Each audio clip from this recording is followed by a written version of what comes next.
and welcome to the web edition of Q's Countdown. I'm your host, Gabriella Rusk, alongside Matt Reil, and newly joining us, Drew Carter. Welcome, Drew. We've got a red, white, and blue team going today. We didn't even plan that. So. No, we did not. Hey, you know what? We're just that good. We're just that good. But now we're going to turn to the home of Thomas Jefferson, where the Orange traveled last weekend to UVA, the University of Virginia. They were there last Sunday.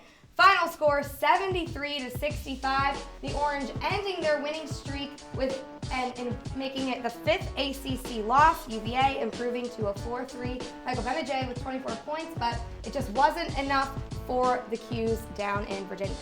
Yeah, I mean, the real story of this game was just how much they got beat up in the paint. Roberson, Coleman, they were not good, especially defensively. I mean, the big men, Leiden, Roberson, Coleman, only combined for 10 points. Not to mention, if I were to tell you Syracuse was to make 13 three-pointers against a team like Virginia, that good defensively, you'd be like, oh, they had to win.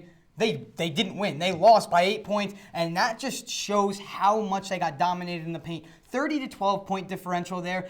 Anthony Gill for Virginia dominated the game, so that was the story of the game for me. The paint needs to get better. The paint players just need to start performing. You're right. It absolutely was points in the paint that was the difference in this one. I mean, Michael Benajay and Malachi Richardson, they combined for 47 points. They did everything they possibly could to give the Orange a good chance to win, and they just got no help. Whether it be from Trevor Cooney, Tyler Leiden, Tyler Roberson, like you mentioned, someone has to step up for this Orange team, and I think it's got to be a big man like Leiden or Roberson. They're going to be so crucial for the Orange down the stretch.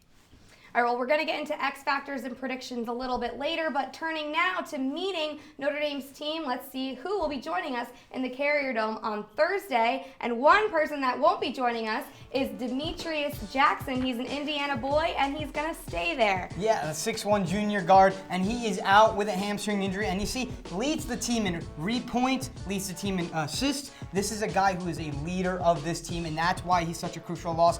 He's a junior. He really holds this team together. He is the glue. One of the best players in the country in the ACC. It's going to be a huge loss for this Notre Dame team.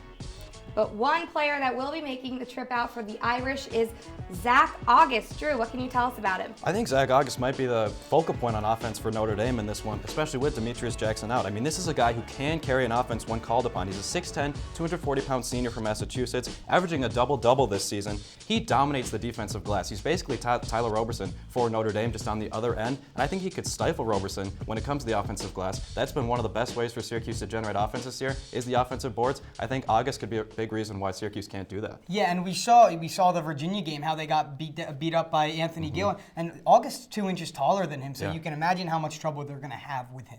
Well, just like Drew is 2 inches taller than you. Probably more than that. Well, let's turn now to the X Factors for the game. Matt, what's your X factor for this game? You know, I talked about it a little with Demetrius, but I think it's going to be the three-point shooting from both teams. I mean, both these teams are very high-volume three-point shooting teams. They shoot the ball a lot, and you know what? You got a team like Notre Dame, who's one of the best teams in the country shooting the ball. So for them to lose to Jackson, who's 40% shooter for them, it's a big blow. So I think it's going to come down to which one of these teams has it going, which one gets to open shots, which one's shooting well on this day. And to be honest with you, it's going to be a really fun matchup. One guy who's going to have to shoot well for Notre Dame is Steve Vasturia. And with Demetrius Jackson out, he's the guy that stirs the drink for the Notre Dame offense, and Steve Vasturia is going to be the primary ball handler in this game for Notre Dame. One of the things the Irish do very well is limiting turnovers. They're second in the country in that statistic, and Vasturia is not as good of a ball handler as Jackson is. So we'll see if Syracuse's zone can get into the passing lane, see if they can fluster Vasturia a little bit, because he's going to be the guy running the offense for Notre Dame. And you mentioned turnovers. Syracuse is number one in the ACC, so that's going to be another great matchup to watch. Okay, but if Syracuse can improve with the ACC win, or are they going to lose it?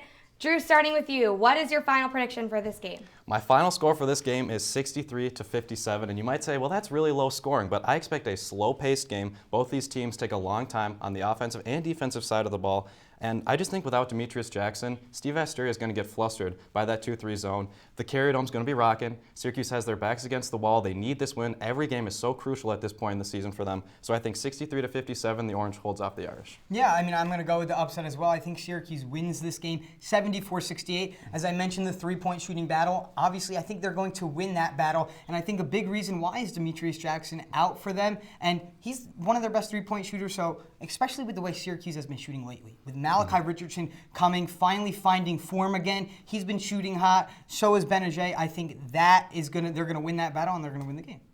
Okay, well, we'll have to see what happens on Thursday night in the Carrier Dome. For even more Citrus TV sports coverage, you can follow us on Twitter and Instagram for fun pictures, and check out our YouTube page, Citrus TV Sports, for post-game coverage and hear what Mike Hopkins and Jim Boeheim have to say after the game. For Matt Reil and Drew Carter, I'm Gabriella Rusk. Thanks for joining us, and enjoy the game.